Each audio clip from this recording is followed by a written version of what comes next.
কুমিল্লায় দুদকের chairman doctor Abdul Momen বলেছেন, ৫ই আগস্টের মতো বিভিন্ন সময়ে যে আন্দোলন সৃষ্টি হয় তার কারণ হলো সমাজে এক ধরনের অবিচার লালন করা, আর প্রত্যেকটি অবিচারের বীজ হলো দুর্নীতি।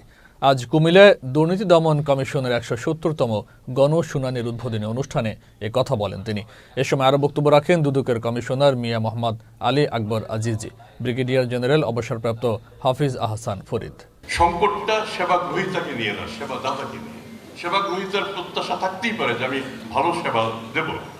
এখন সেবাদাতা যারা, তারা কিন্তু এক অর্থে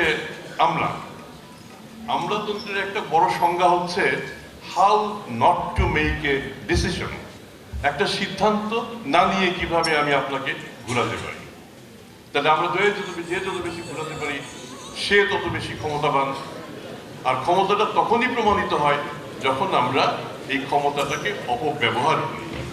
আমার বিশ্বাস, আমরা যদি ন্যায়ভিত্তিক একটা সমাজ প্রতিষ্ঠা করতে চাই, তাহলে আমাদের এই ক্ষমতার প্রয়োগটা, যে ক্ষমতা যেটাকে আমরা অনুভব করি, সেই প্রয়োগটা আমাদের কমিয়ে নিয়ে আসতে হবে।